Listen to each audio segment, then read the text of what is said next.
A virus is a microscopic infectious germ that consists of an RNA or DNA genome enclosed in a protein shell. It is not able to reproduce on its own. It can only make more viruses by entering a cell and using its cellular machinery. When a virus infects a host cell, it removes its protein coat and directs the host's machinery to transcribe and translate its genetic material. The hijacked cell assembles and replicates components into thousands of viral progeny, which can rupture and kill the host cell.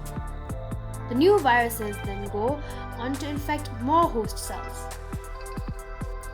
Coronaviruses are a group of related RNA viruses that cause diseases in mammals and birds. In humans, these viruses cause respiratory tract infection and can range from mild to lethal.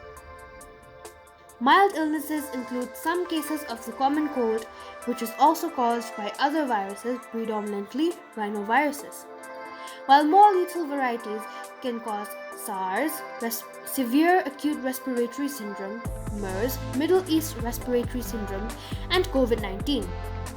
Symptoms in other species vary. In chicken, they cause an upper respiratory tract disease, while in cows and pigs, they cause diarrhea.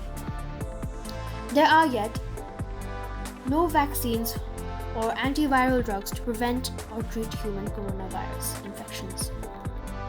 Coronaviruses were first discovered in the 1930s when an acute respiratory infection of domesticated chicken was shown to be caused by infectious bronchitis virus (IBV). Arthur Schock and M.C. Horn described in 1931 a new respiratory infection of chicken in North Dakota. The infection of newborn chicks was characterized by gasping and listlessness. The chicks' mortality rate was 40 to 90%.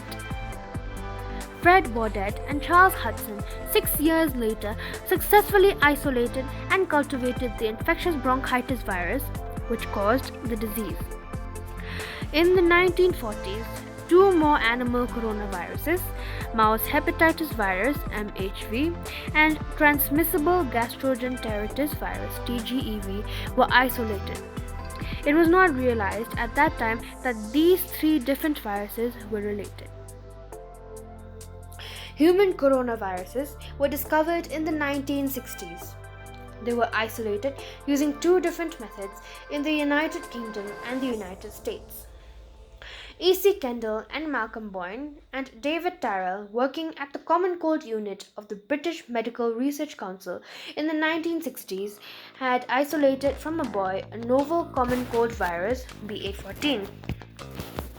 The virus was not able to be cultivated using standard techniques which had successfully cultivated rhinoviruses, adenoviruses, and other known common cold viruses. In 1965, Tyrrell and Boyne successfully cultivated the novel virus by serially passing it through organ culture of human embryonic trachea. The new cultivating method was introduced to the lab by Bertil Horn. The isolated virus, when intranasally inoculated into volunteers, caused a cold and was inactivated by ether, which indicated that it had a lipid envelope. Around the same time, Dorothy Hamre and John Prochnow at the University of Chicago isolated a novel cold virus 229E from medical students which they grew in kidney tissue culture. The novel virus 229E, like the virus strain B814, when inoculated into volunteers, caused a cold and was inactivated by ether. Coronaviruses are large, roughly spherical particles with bulbous surface projections. The average diameter of the virus particle is around 125 nanometers.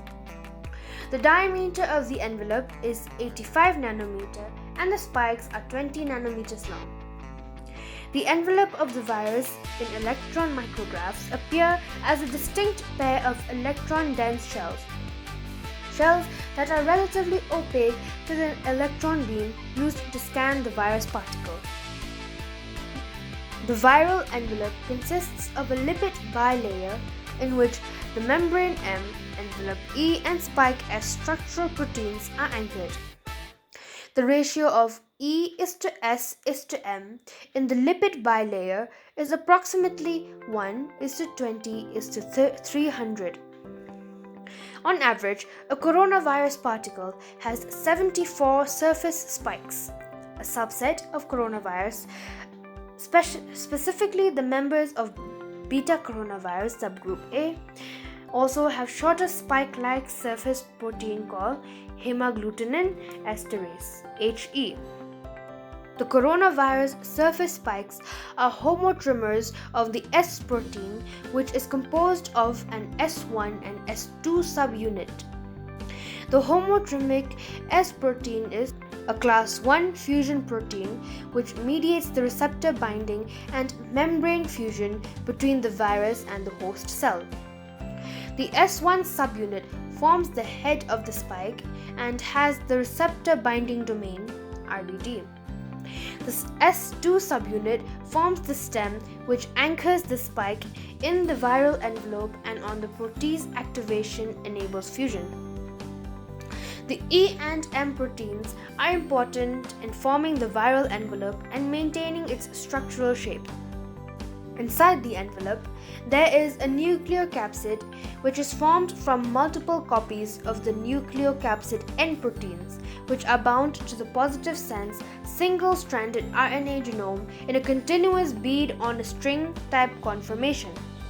The lipid bilayer envelope, membrane, proteins, and nucleocapsids protect the virus when it is outside the host cell. The most recent common ancestor, MRCA, of all coronaviruses is estimated to have existed as recently as 8000 BCE, although some models replace the common ancestor as far back as 55 million years or more, implying long-term coevolution with bats and avian species. The most recent common ancestors of alpha coronavirus line has been placed at about 2400 BCE and the beta coronavirus line at 3300 BCE, of the gamma coronavirus line at 2800 BCE, and of the delta coronavirus line at about 3000 BCE. Bats and birds, as warm-blooded flying vertebrates, are an ideal natural reservoir for coronavirus gene pool, with bats the reservoir of alpha coronaviruses and beta coronaviruses, and birds the reservoir for gamma coronaviruses and delta coronaviruses. The large number and global range of bats and avian species that host viruses has enabled extensive evolution and dissemination of coronaviruses. The pandemic we are facing today is caused by COVID-19, which means Coronavirus Disease 2019. This pandemic was originated from Wuhan, China in December 2019 and transmitted in the following ways. Respiratory transmission. While the basic outlines of these disease transmissions have not been appended by the COVID-19, there are some nuances that could play an important role in the spread of the disease. From the beginning, the Centers for Disease Control and Prevention (CDC) have said that SARS-CoV-2 is a respiratory virus, and as such, it is mainly transmitted between people through respiratory droplets when symptomatic people sneeze or cough. This idea that large droplets of virus-laden mucus are the primary modes of transmission guides the CDC's advice to maintain at least a 6-foot distance between you and other people. The thinking is that gravity causes those large droplets, which are bigger than about 0.0002 inches or 5 microns in size, to fall to the ground within a distance of 6 feet from the infected person. Aerosol transmission. In order for the virus to be spread without being coughed or sneezed in large drops of mucus, it has to somehow be able to suspend in the air for long enough to infect a passerby. And that's another complicating factor in figuring out transmission. People emit virus particles in a range of sizes, and some are small enough to be considered aerosol or fine particles that can stay suspended in the air for hours and can travel with air currents across tens of feet. A study published on March 17 in the New England Journal of Medicine found that virus particles that were aerosolized could remain viable for up to 3 hours. There's one other route that's thought to play a role in the spread of COVID-19: contact transmission.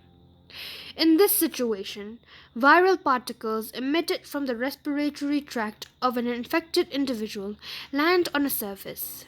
Then, another person touches that object, then touches their nose, mouth, or eyes. The virus then sneaks into the body via the mucous membranes, infecting the second person. So far, no one knows how common this mode of transmission is, but it does seem to be possible. One study found that SARS-CoV-2 could remain viable on surfaces such as cardboard for up to 24 hours and on plastic and steel for 2 to 3 days. More than 2 months of lockdown has created quite a havoc. While nature heals itself, the Indian economy and people are crippling for life. The numerous migrant workers heading back home break all rules of social distancing as they travel in huge numbers in trucks. All people going back home in flights are causing a huge threat to the people at the airport. The Indian economy slowly dying due to the lack of workers, and business is trying to be lifted by the government. The agriculture of India is suffering too. The various crops planted by various farmers are being wasted because the government is not coming to collect it. Dairy farmers are dumping their milk into rivers, and harvested crops are being left to rot.